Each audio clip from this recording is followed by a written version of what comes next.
afternoon, everybody. It's really a pleasure and an honor for me to address everybody here this evening. Yes, perhaps if you tell the people outside that there's a raffle or there's some free funding, maybe they will come in. As mentioned, my name is Andre Snyman, and I am the Chief Representative Officer of Doha Bank here in South Africa. And I also have the responsibility to cover the whole of sub-Saharan Africa for the same reason. Dr.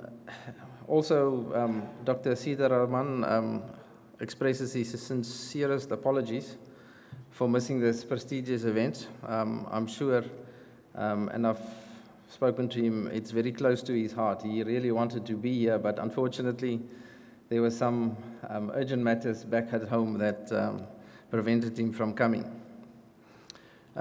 Since I've been asked to participate in this session where the main topic is the discussion of the role of banks and financial institutions and venture capital, what role they can play in financing of projects, and I am a banker, I will focus on the bank's role in this scenario. I have no doubt, however, that many of the other financial institutions will probably cover the same scenarios and criteria in their decision-making process. Just to give a brief outline, in the next few minutes, I will highlight some different forms of finance and that are available, and also mention some of the sectors and the factors that we consider as risk areas that will influence our bank's decision to say yes or no.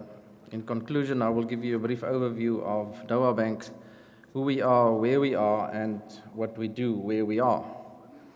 As you've heard today, there's been several opportunities and projects that are in real need of financing, but not everybody always knows exactly how to do it and where to look for it. Just before I jump into the topic, perhaps it's relevant just to mention some of my previous work experiences that really assisted me and to make better decisions when it comes to finance and banking projects. I'm actually qualified as an economist, and at some point I spent 3 years as a private secretary to the Minister of Trade and Industry, and a few years later also to the Minister of Finance. This was during the early 1990s, obviously dating myself. I was posted as economic counselor to the South African Embassy in Argentina for 5 years, promoting exports and sourcing foreign direct investment for South Africa. On my return, I started my banking career, and I've been working for the large South African and international banks since then. During this time, I extensively covered and traveled the Indian subcontinent, Asia, the Middle East, and 3 years ago, Doha Bank recruited me to open the representative office here in South Africa. Since then, I was inundated with financing projects and people looking for money to enhance their business or to start a business. To start off with, I'll probably need to give an example of the way not to do it. One of my first encounters with a company that needed financing, when I arrived at their offices, the gentleman was greeting me, and you could see he was looking for something. And as I sat down, I said, is there something that I'm missing? He said, yes, I'm just looking for the suitcase with the money. So obviously that didn't go down very well. But to start off, when approaching banks or financiers for your project, it should also always be remembered that what you're asking for is no different to a retail product that needs to be sold in a supermarket or a retail store. The more the buyer knows about the product, its qualities, capabilities, and durability, the more you will be interested. Add to this a guarantee from the manufacturer, and if it's sold by a very reputable franchise, the chances of success is much better than the unknown brand sold down the road. So keeping that in mind will always put you in the right space. We are no different to somebody selling something to us. It goes without saying that the process of obtaining funding for a project is only one, but a very important part of a long list of boxes to be ticked before a project can come to life. The process, however, is fundamental in the packaging project, in packaging the project in such a way that will catch the interest of the banker. Before going into the methods of finance, it's probably worth clarifying that there is a vast difference between project finance and the finance of projects. One, project finance being only one of the few instruments that can be used to finance your project. Project finance is purely just a method of raising long-term debt financing for major projects through financial engineering. Let me therefore share some various common sources of available to finance projects, and the most obvious one obviously is where I come from, and that are banks. Project finance is one method of financing projects where after you find corporate finance, loans and syndicated loans and grants and the likes that can be used. Although a project most of the time is adjudicated solely on its own status on a standalone basis of whether it can pay for itself once the project is over. As we heard this morning, the Minister of Housing also said that he's looking for financing, or he would like to have somebody finance his projects for him, and through that they will provide subsidies to enhance the project. So government, in many cases, are driving grants. You move on and we'll find international aid organizations or World Bank-funded projects that will also initiate projects or will stand next to a project. Ultimately, you still need somebody to put their hands in their pockets, but they will certainly enhance the whole feasibility of the project.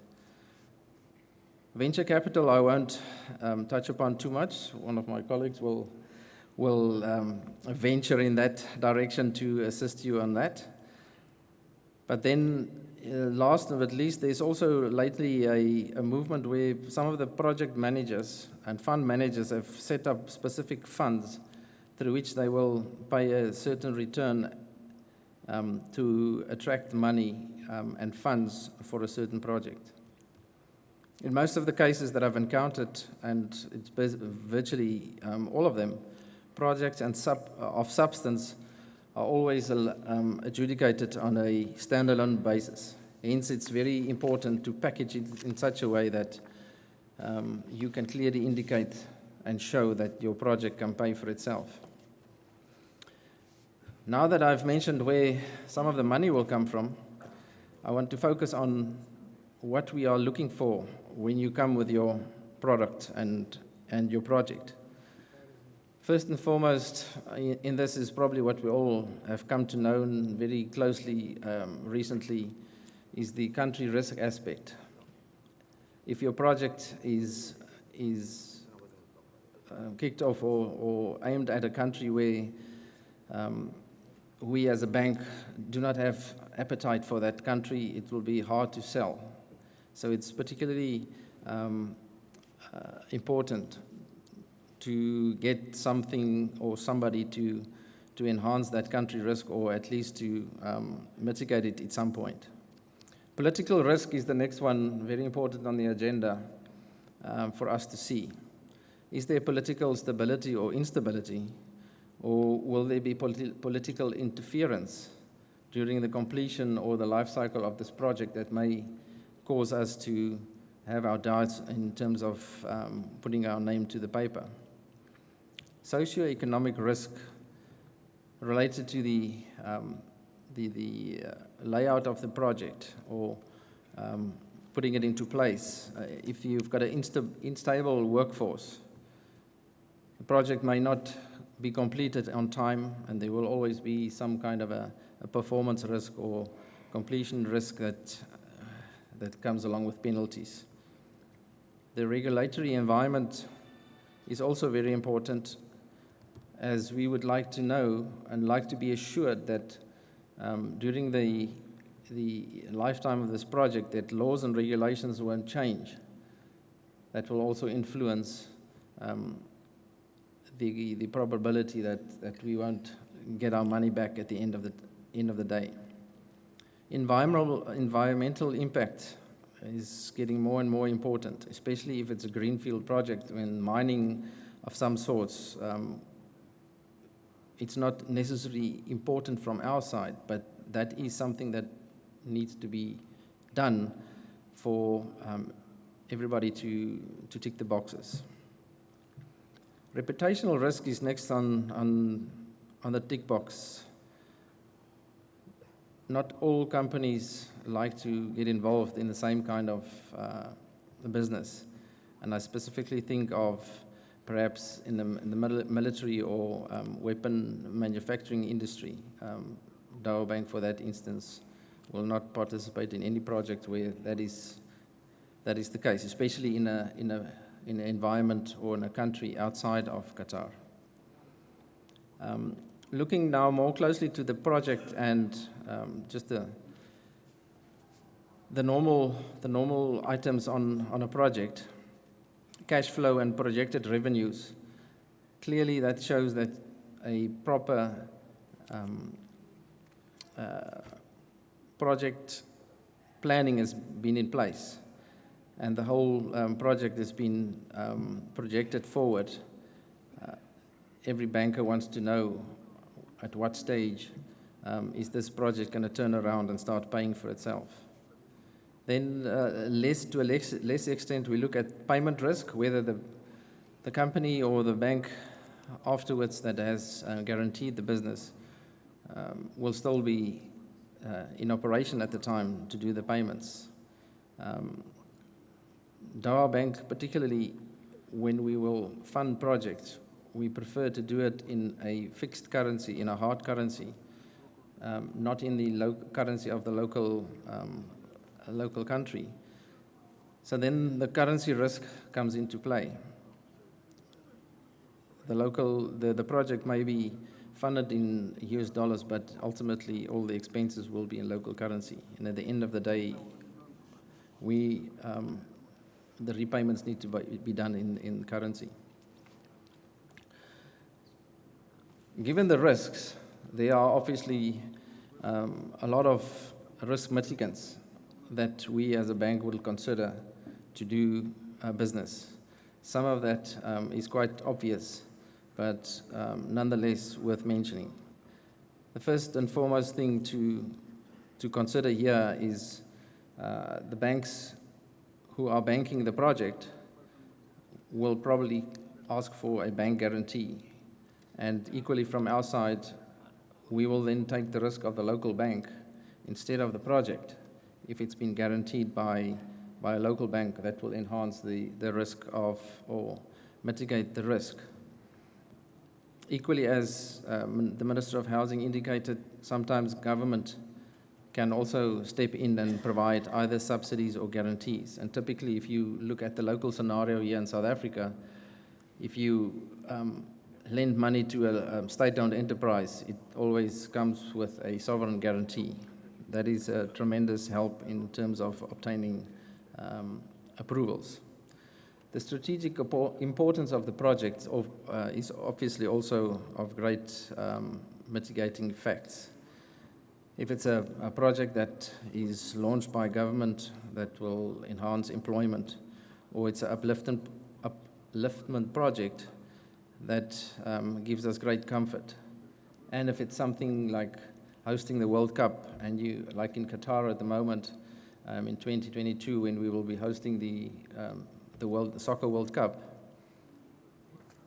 it obviously is of a great concern, but it's a mitigating factor that nobody will choose to default on any of those commitments. Then you also get into the spot where the export credit agencies will guarantee and for a fee will insure your project for you. That obviously is of great help. Although many of these mitigants come at a price. So when packaging the project, when producing it and giving it to us, all those factors and pricing need to be factored in. Having said all of this, it's always very important to make sure that you have somebody on the ground, somebody like myself here in South Africa, although I'm not in a bank or we don't have a banking license, so I cannot do business directly with locals. I am hopefully of comfort to my head office that I know what I'm doing here, and if they have got any, they need any information, they can rely on me. I see Dr. Sampath is having the mic. How am I doing with time, sir? No. You can talk whatever. Oh, good. Now time is not an important. Money is important. Money is important. All right. Money. Okay. For money. That is the reason this session we given for free time for all the speakers, because at least to get money from everybody. Yes. At least for conference or for the loan. Now to a more personal and close to home. Anyway, you are not giving all. Your bank already announced some the one stall amount for $5,000 for our conference. It is a very great gesture. I'm very happy at least to receive some money. We have to allow you to speak more. So that's where we come to the reputational risk from my side. I've put my name. Okay. Now I have to pay because my reputation is at stake. So you can be sure that you will get your money. Moving closer to talking a bit about Doha Bank for my money's worth. Doha Bank, as you may know or may not know, we are based in Qatar, and we've got a representative office here in South Africa. But let me just give you some more information on Doha Bank and particularly why we are involved in a day like this. Doha Bank is one of the largest commercial banks in the state of Qatar. Inaugurated in 1979, Doha Bank since then provides domestic and international banking services for individuals, commercial, corporate, and institutional clients through 4 main business groups, which is wholesale banking, retail banking, international banking, where I am fitting in, and treasury and investments.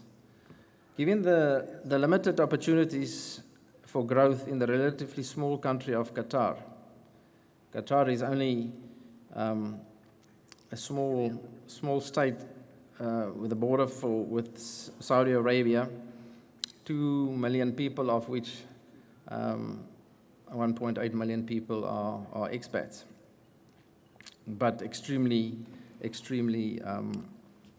rich, Qatar being the richest country per capita in the world. So, but if it is the richest per capita income for your country, $5,000 very less for us. Per capita, I think it's in the region of $23,000 or $25,000 per capita. No, even America has $89,000. I'll confirm that for you afterwards. But Doha Bank has embarked on a strategy to expand its footprint outside of the country borders by establishing overseas branches in Kuwait, Dubai, Abu Dhabi, Mumbai, Chennai, and Kochi. That is where our interest in today is all about, as well as representative offices in Japan, China, Singapore, Hong Kong, South Africa, South Korea, Australia, Turkey, the United Kingdom, Canada, Germany, Bangladesh, and Sharjah.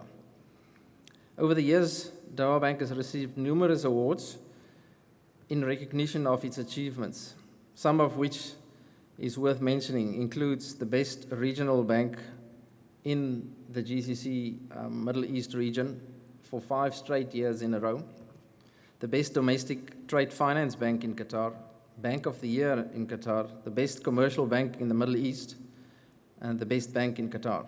All of these accolades come from different rating and bankers' magazines. Further to the accolades that Doha Bank has received, our CEO, Dr. Sitaraman, has also been recognized over the years on various occasions, and 2 that clearly stands out as a banker is the CEO of the Year in the Middle East and the Executive of the Year in the Middle East, which he's achieved on quite a few occasions. Doha Bank's most recent expansion is in India, where it now boasts 3 branches in Kochi, Mumbai, and Chennai. India is in particular important focus for Doha Bank and therefore also very appropriate to be mentioned at this event. We trust that the exposure of today's event will also open further opportunities to expand our network across the continent. As I mentioned, South Africa is just a representative office, but from India, we will look forward to holding hands with Indian companies to enter into the African continent and in South Africa in particular, where we can guide you into doing business locally and with our network in India, we may finance some of these projects launched here in South Africa. Although my time is limited to give you a complete overview of the product and offering of activities that we have, you are most welcome to approach me afterwards via my contact details I will provide. And I would be more than happy to elaborate in more detail and perhaps explore possible opportunities of how Doha Bank can get involved and make a difference in your banking space. The South African office of Doha Bank is the only representation of the Middle Eastern community and Middle East on the African continent. I'm not going to take more of your time. Thank you once again for listening to me, and apologies that my CEO cannot be here. No doubt he would have done a much better job than what I did, but I wish you all success for the rest of the conference and safe travels home, and God bless. Thank you. Thank you.